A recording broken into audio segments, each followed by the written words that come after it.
வெற்றி விஜயராஜன் வெற்றி விஜயராஜன் சொல்கிறேன். அதாவது சத்திரகுலம் பரவலே பிறந்தவர்கள் இவன் தந்தைமார்கள் வயிற்றோடு வயிற்றிலே பிறந்தவர்கள் எத்தனை பேர் தெரியுமா?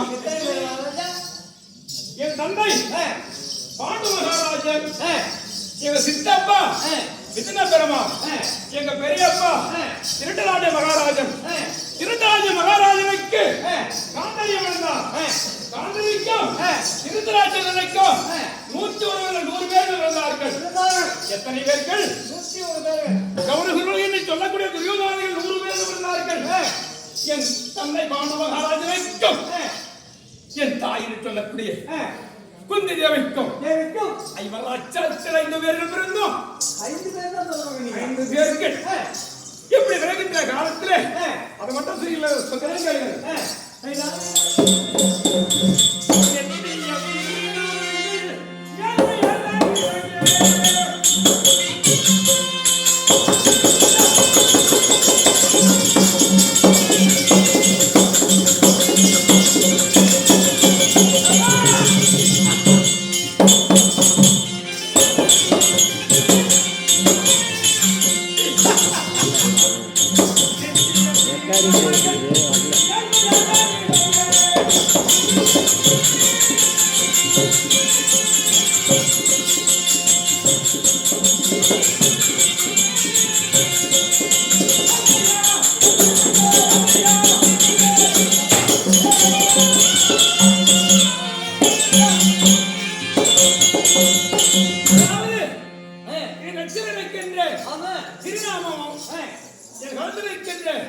உத்திராட்சி மாலையம் காதலே மணி கொண்டலங்களோடு எப்படி இருக்கிறது?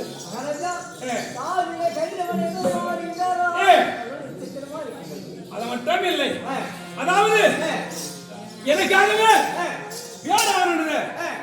11 பேர் உங்களுக்கு. என் பெயர் என் அழகானது 32 அழகு படித்தவர் அர்ஜுனன். 32 அழகு படித்த அர்ஜுனன். ஆமா, அது மட்டும் இல்லை, நான் இந்த நட்சத்திரம்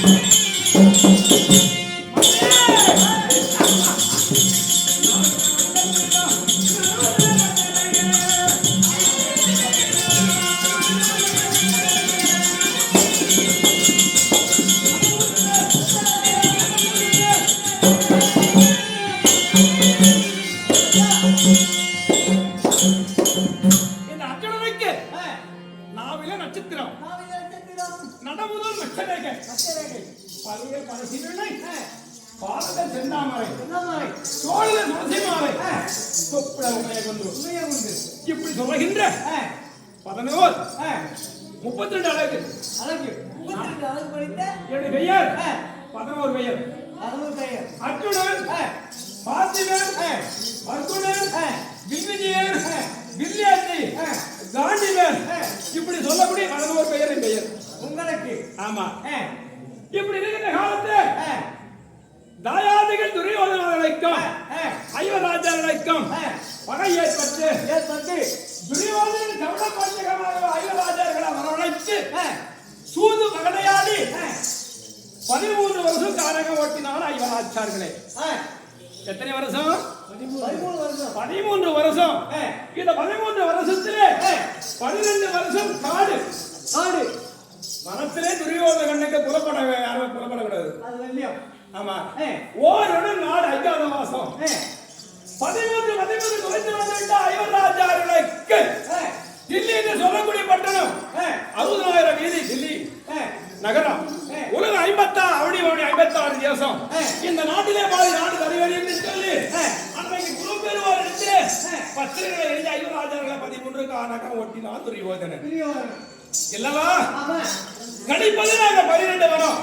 ஒன்னாவது சூரியவனம், இரண்டாவது அமர்சிவனம், மூன்றாவது மிருகமாசிவனம், நான்காவது கிழமாசிவனம், ஐந்தாவது சைந்தவனம், ஆறாவது ராமநேவரம், ஏழாவது கெந்திரவரம், எட்டாவது சுரமாசிவனம், ஒன்பதாவது மாமரிசிவனம், 10வது ராமனம், 11வது சமாமரகணேசனம், 12வது காலவைரம் என்று சொல்லக்கூடிய 12 வனத்தை முடித்து முதல் உலக மாமனியர் நாடு கேட்டதற்கு துரியோதனத்திற்கு முதல் உலக மாமனியர் தூதாக அனுப்பி வைத்திருந்தோம்.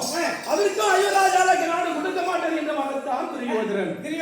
இரண்டாவது செஞ்ச மாமனியர் அனுப்பி வைத்தால் நாடு கேட்பதற்கு தூது. அதற்கும் அயோராஜாவுக்கு நாடு கொடுக்க மாட்டேன் என்று மறுத்தான் துரியோதனன்.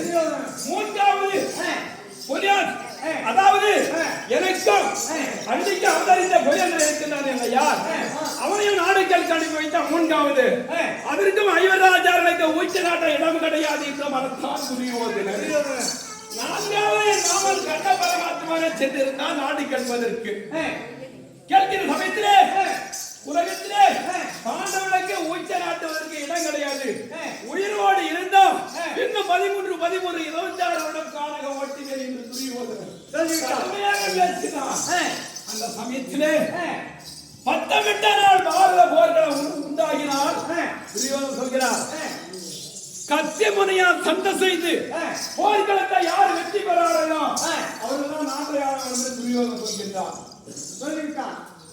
துரியோதனன் அந்த முதல் கொண்டு இந்த உதவியும் பாண்டவனுக்கும் துரியோதனனுக்கும் ஏற்பட்ட பகையாலே பாரத போர்களும் நேற்று 12 முடிந்திருக்கின்றது இல்லையா?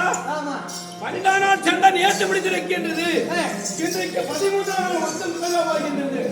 இத்தினத்திலே என் அண்ணன் தர்மச்சந்திர முத்தையும் அண்ணன் டிமட்சரனும் எதற்காக அழைத்தார்களோ இச்சவிலை போய் பார்க்க வேண்டாம் இல்ல.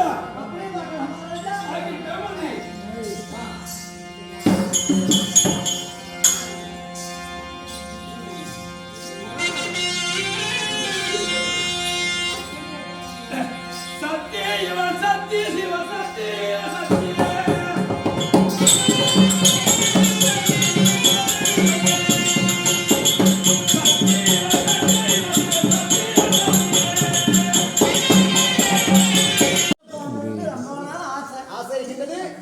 பகவான ஒரு வரம் கேட்க வேண்டும் என்று ஒரு ஆசை. சரி, இப்ப நீ நேரா வந்து விட்ட. ஏழுமலைக்கு சென்றையா நிறைய செலவாகும். அதனாலே கோவிந்தா கோவிந்தா என்று குரல் கொடுத்தாய். அதனாலே நானும் நேரடியாக உனக்கு காட்சி தர வேண்டும் என்று வந்துட்டேன்.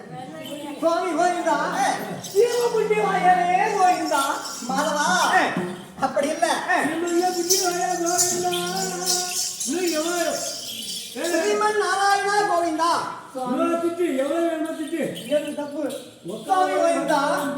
ஐயா பாருங்க கோவிந்தா மாதவா, என்னுடைய பேரு அப்படியே பெயர் இல்ல. பாரளந்தவனே கோவிந்தா, அந்த பாறையிலே அளந்தவனே கோவிந்தா. கோவிந்தா, ஆமா. ஐயா சீமபுத்தி வாயானே கோவிந்தா. ஸ்ரீமன் நாராயணனே கோவிந்தா. கோவிந்தா, ஆமா. சுவாமி கோவிந்தா, எனக்கு வாக்கு தவறுது.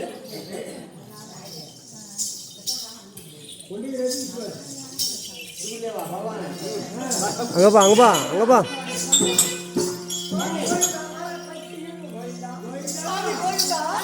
எப்படி என்றால் எனக்கு முக்கியமான ஒரு வர வேண்டும்.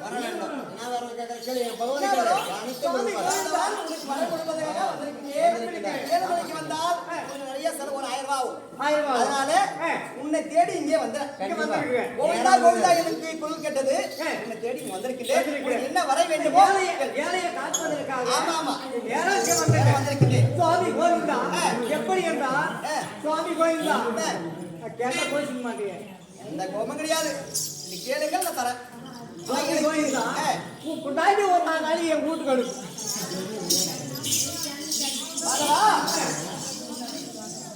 எதுக்கு? சுவாமி கோவிந்தா, மனைவி லட்சுமி வீட்டுக்கு உங்க வீட்டுக்கு வர வேண்டும்.